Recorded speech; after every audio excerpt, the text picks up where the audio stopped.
नमस्कार, मैं हूँ अर्जिता और स्वागत है आपका इंडिया पब्लिक खबर की इस खास पेशकश में। हमारे जीवन में यूं तो कई रिश्ते होते हैं, लेकिन भाई बहन का रिश्ता सबसे अनोखा होता है। भाई बहन के इसी अटूट प्यार को दर्शाता है रक्षाबंधन का त्योहार। हर साल श्रावण मास की पूर्णिमा के दिन रक्षाबंधन का पावन त्योहार मनाया जाता है। बहन इस दिन अपने भाई की कलाई पर राखी बांधती है और भाई अपनी बहन की सदैव रक्षा करने का वचन देता है। आज के दौर में जब रिश्ते धुंधलाते जा रहे हैं, ऐसे में ये पर्व भाई बहन के पवित्र रिश्ते को मजबूत प्रेम का पूर्ण आधार देता है। ये भाई और बहन के भावनात्मक संबंधों का प्रतीक पर्व है। रक्षाबंधन पर्व का ऐतिहासिक, सामाजिक, आध्यात्मिक और राष्ट्रीय महत्व भी है। आज इस खास पेशकश में हम आपको बताएंगे रक्षाबंधन के इतिहास, महत्व और इस साल रक्षाबंधन के शुभ मुहूर्त के बारे में। शास्त्रों में रक्षाबंधन से जुड़े यूं तो कई कथानक मिलते हैं, लेकिन इनमें से माता लक्ष्मी और राजा बलि की कथा सबसे ज्यादा प्रचलित है। वामन अवतार में भगवान विष्णु ने राजा बलि की भक्ति से प्रसन्न होकर उसे पाताल में कलयुग के अंत तक राजा बने रहने का वरदान दे दिया।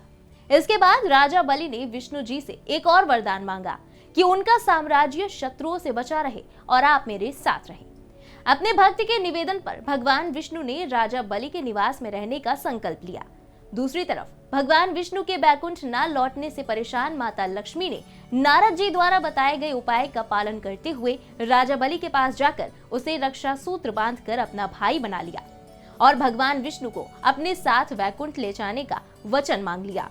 उस दिन श्रावण मास की पूर्णिमा तिथि थी। तब से रक्षाबंधन का पर्व इसी तरह मनाया जाने लगा।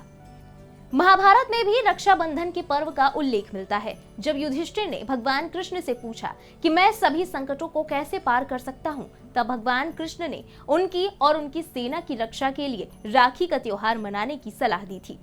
महाभारत में ही एक और वर्णन आता है, जहाँ शिशुपाल का वध करते समय भगवान कृष्ण की तर्जनी चोटिल हो गई थी, तो द्रौपदी ने भगवान कृष्ण का रक्तस्राव रोकने के लिए अपनी साड़ी फाड़कर उनकी उंगली पर बांध दी थी। ये भी श्रावण मास की पूर्णिमा के दिन हुआ था। भगवान श्री कृष्ण ने चीरहरण के समय पांचाली की लाज बचाकर ये कर्ज चुकाया था।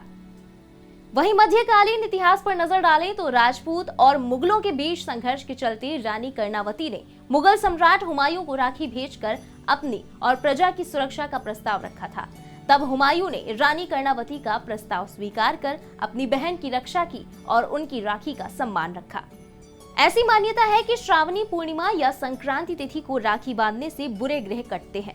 श्रावण की अधिष्ठात्री देवी द्वारा ग्रह दृष्टि निवारण के लिए महर्षि दुर्वासा ने रक्षाबंधन का विधान किया। रक्षाबंधन में रक्षा सूत्र यानी राखी का भी विशेष महत्व है। हाथ की कलाई पर बांधा जाने वाला ये रक्षा सूत्र सिर्फ एक धागा नहीं, बल्कि शुभ भावनाओं और शुभ संकल्पों का पुलिंदा है।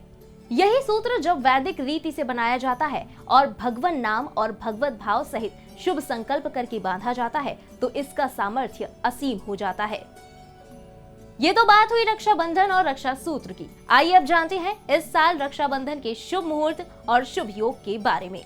पंचांग के अनुसार श्रावण मास की शुक्ल पक्ष की पूर्णिमा तिथि 11 अगस्त गुरुवार के दिन सुबह 9:36 से शुरू होकर उसके अगले दिन 12 अगस्त शुक्रवार को सुबह 7:16 तक समाप्त होगी। ज्योतिषाचार्यों का कहना है कि इस बार रक्षाबंधन का पर्व 11 अगस्त को ही मनाया जाएगा। रक्षाबंधन पर राखी बांधने के कई अबूझ मुहूर्त होंगे। 11 अगस्त के दिन सुबह 11:37 से लेकर 12:29 तक अभिजीत मुहूर्त होगा। फिर दोपहर 2:14 से 3:07 तक विजय मुहूर्त रहेगा। इस दौरान आप कोई भी शुभ मुहूर्त देखकर भाई की कलाई पर राखी बांध सकती हैं। शुभ योग की बात करें तो 11 अगस्त को सूर्योदय से लेकर सुबह 6:42 तक रवि योग रहेगा। वहीं गुरु पूर्णा सिद्धि योग 11 अगस्त सूर्योदय से लेकर सुबह 9:35 तक रहेगा। इस शुभ योग में रक्षा सूत्र बांधना बेहद कल्याणकारी होगा। इस साल रक्षाबंधन के त्योहार पर भद्रा का साया भी रहेगा। 11 अगस्त यानी रक्षाबंधन पर शाम 5:17 से भद्रा पुंज शुरू हो जाएगा। भद्रा पुंज 5:17 से लेकर 6:18 तक रहेगा। इसके बाद 6:18 से लेकर रात की 8 बजे तक मुख भद्रा रहेगी। हालांकि कई ज्योतिषाचार्यों का कहना है कि इस बार की भद्रा का वास पृथ्वी लोक पर नहीं होगा। भद्रा का पाताल लोक में वास होगा, जो कि काफी शुभकारी माना जाता है। ये रक्षाबंधन आप सभी के लिए शुभता लाए, इसी कामना के साथ सभी देशवासियों को इंडिया पब्लिक खबर की ओर से रक्षाबंधन के पुनीत पर्व की हार्दिक बधाई। इस खास पेशकश में बस इतना ही। खबरों का सिलसिला भी जारी है, इसलिए सब्सक्राइब करें इंडिया पब्लिक खबर के YouTube चैनल को और बेल आइकन दबाना बिल्कुल ना भूलें।